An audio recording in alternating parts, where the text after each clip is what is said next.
April 25, 2025న Sundarayya విజ్ఞాన కేంద్రము సోయబాల్ ఖానులో ఏఐఏడబ్ల్యూ BKMU ఆధ్వర్యంలో రౌండ్ టేబుల్ సమావేశాలు నిర్వహించారు. నేడు రైతు కష్టాన్ని చూడకుండా, రైతుకు బడ్జెట్ను కేటాయించకుండా స్వేచ్ఛ మార్కెట్ పేరిట గ్రామీణ ఉపాధి హామీ పథకాలకు బడ్జెట్ను తగ్గించి రైతు వర్గాలకు అన్యాయం చేసింది కేంద్ర ప్రభుత్వం. దానికోసం మే 20 వరకు నిరసన కార్యక్రమాలు ప్రతి జిల్లాలో ఎంఆర్ఓ ఆఫీసు, జిల్లా కలెక్టర్ ఆఫీసుల ముందు నిర్వహించాలని నియమించారు. ఇప్పుడు వచ్చేటప్పటికల్లా లేటెస్ట్ 1.37%, అంటే 2.5% పైగా ఉపాధానికి తగ్గించడం అని అంటే గతంలో లాగా 4% నిధులు ఇస్తే కనీసం 2 లక్షల కోట్లు ఇవ్వాలి. ఇప్పుడు 86,000 కోట్లు ఇచ్చారు. విచిత్రం ఏమిటంటే పోయిన సంవత్సరం 1,00,000 కోట్లు ఖర్చు పెట్టారు. ఇప్పుడు కనీసం 1,00,000 కోట్లు బడ్జెట్ సైజ్ 5% పెరిగిందంటే 1,05,000 కోట్లు ఇవ్వాలా, దాన్ని పక్కన నెట్టేశారు. ఏంటి ఇప్పుడు ఉద్దేశం? ఉపాధాన్ని వచ్చిన తర్వాత గ్రామీణ ప్రాంతాలలో వ్యవసాయ కార్మికులలో కొంత ఐక్యత పెరుగుతుంది. గ్రామీణ ప్రాంతంలో ధనిక వర్గాన్ని ఎదిరించే శక్తి వచ్చింది. కూలి రేట్లు పెరుగుతున్నాయి, ఆ పనికి మేము పోతాం అంటున్నారు. ఇది గ్రామీణ పెత్తందారులకి ఆటంకంగా తయారైంది. కాబట్టి గ్రామీణ నూతన ధనిక వర్గానికి అనుకూలంగా బీజేపీ ఉపాధి హామీని కాజేస్తుంది. రెండోది ఏంటి?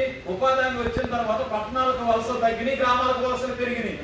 ఉపాధి హామీ పోతే పట్టణాలకు వలసలు పెరగాల, వలసలు పెరిగిన తర్వాత డిమాండ్ పెరగాల, రేట్లు తగ్గాలి. బిల్డింగ్ వర్క్ ఇప్పుడు అడుగుతున్నాడు, 800 అడుగుతున్నాడు. ఇంకా జనాభా పెరిగితే 600 తగ్గాలి. అంటే దీంట్లో ఆర్థిక పరిణామాలన్నీ కూడా ధనిక వర్గం చుట్టూ, కంపెనీల చుట్టూ తిరుగుతున్నాయి. ఎంత ధైర్యం ఉంటే యూరియాకి 3 సంవత్సరాల క్రితం 1,00,000 కోట్లు ఇస్తాడా? ఇవాళ యూరియాకి 1,00,000 కోట్లు తగ్గిస్తాడా? 1,14,000 కోట్లు. యూరియా లేకుండా వ్యవసాయం లేదు కదా. మన స్కైలాబ్ నుండి లెక్కలు తీశారు. హౌసింగ్ కి 50,000 కోట్లు ఇచ్చారండి.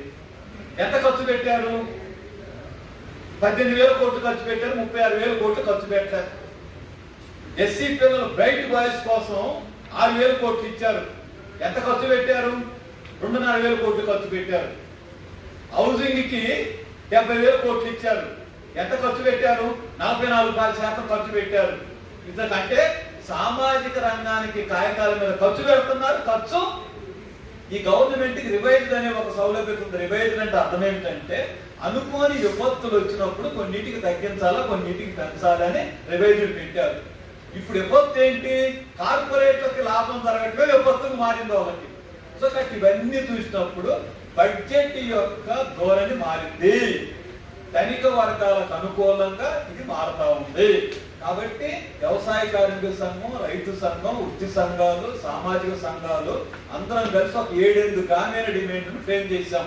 ఉపాధి కానివ్వండి, భూమి కానివ్వండి, అంటాంతనం కానివ్వండి. ఇక చివరిగా ఇప్పుడు మరొక సవాల్ ఏది ఎదురవుతుందంటే బీజేపీ నుంచి రాజ్యాంగానికి సవాల్ ఎదురైంది. రాజ్యాంగానికే సవాల్ ఎదురైంది.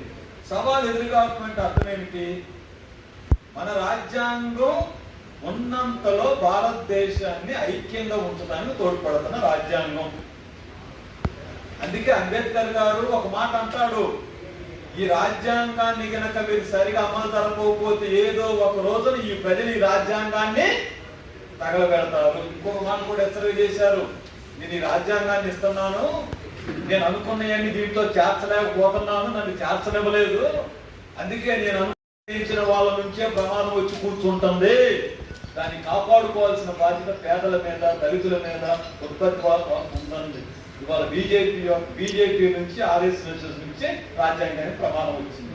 ఏంటి బీజేపీ ఆర్ఎస్ఎస్ పార్టీ, హిందుత్వ పార్టీ, మనవాద పార్టీ, దాని ధోరణి. ఇప్పుడు ప్రమాదం ఏంటి? రాజ్యాంగం ఉందనుకోండి, రాజ్యాంగం ఆర్టికల్ 14, 15, 16లో అంటరానితనం పోవాలని ఉంది. అంటరానితనం పోవడం బీజేపీకి, ఆర్ఎస్ఎస్కి ఇష్టం లేదు. రాజ్యాంగంలో సంపంపిణీ కావాలని ఉంది, అది బీజేపీకి ఇష్టం లేదు. లౌకిక తత్వం కావాలని ఉంది, బీజేపీకి ఇష్టం లేదు. పౌరులందరూ సమానమని చెప్తున్నారు, రాజ్యాంగానికి మా పని లేదు. అలాగనే మన పీఠికలో చాలా గొప్ప పీఠికని ఇందిరాగాంధీ చేర్చింది ఆ రోజు కమ్యూనిస్టు ప్రాబల్యాన్ని తట్టుకోవటానికి. కానీ ఈ రాజ్యాంగం పోయి గ్రామీణ ప్రాంతాలలో నూతన రూపంలో రావాలని, పాత రూపం అని కాదు, నూతన రూపం ఏంటి? పెత్తందారుల యొక్క ఆజిమాయిషీతో పేదలు ఉండాలా. ఇక్కడ జరుగుతుంది ఏంటి?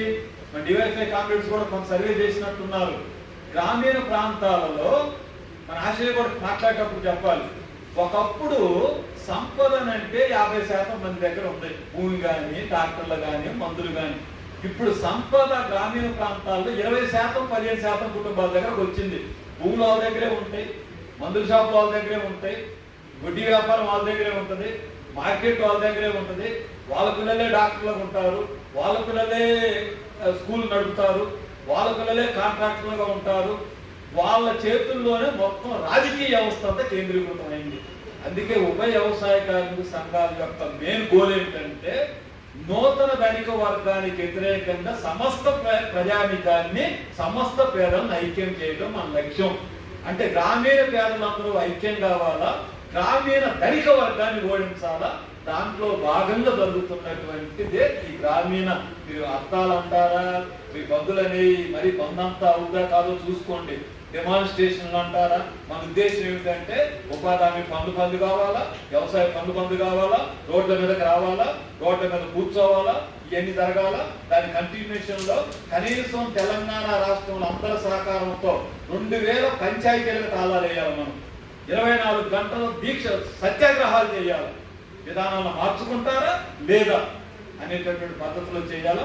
అందువల్ల ఇంత సమగ్రమైనటువంటి ఒక రకంగా చెప్పాల్సి వస్తే మన స్వాతంత్రం కోసం పోరాడినటువంటి అమరవీరుల త్యాగాలను కాపాడుకోవాలి. ఇప్పుడు మనకు అన్ని ఒప్పచెప్పారు, కష్టాలు పడిపోయారు, వాళ్ళు కష్టపడ్డారు, కొన్ని మనకి ఇచ్చారు.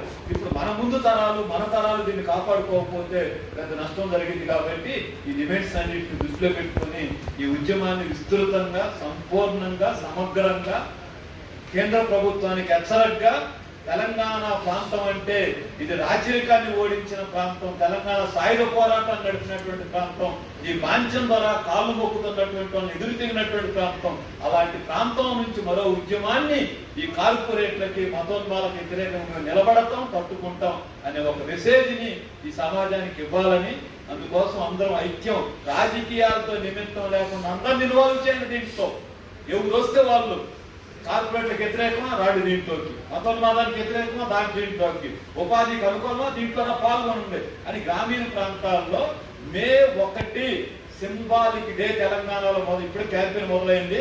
మే 1 కార్పొరేట్లకి, మతోన్మాదానికి వ్యతిరేకంగా భారతదేశాన్ని కాపాడుకునే దినంగా మనం పాటిస్తూ 20 రోజుల పాటు మీరు సైకిల్ యాత్రలు పెడతారా, బస్ యాత్రలు పెడతారా, పాదయాత్రలు పెడతారా, బైసికల్ యాత్రలు పెడతారా, ఏ రూపంలో విస్తృతంగా కోట్ల మంది జనం దగ్గరికి, ఫస్ట్ జనం దగ్గర క్యాంపెయిన్ వెళ్ళాలా, తర్వాత జనం వారంతా వారు క్యాంపెయిన్లోకి వస్తారు. కాబట్టి ఇలాంటి ఒక మంచి రౌండ్ టేబుల్ ఏర్పాటు చేసిన బీకేఎంయూకి, వ్యవసాయ కార్మిక సంఘానికి అభినందనలు. ఈ క్యాంపెయిన్ మరింత ఉధృతంగా చేయాలని, అందరి సహకారంతో ముందుకెళ్ళాలని కోరుతూ నమస్కారం, సెలవు.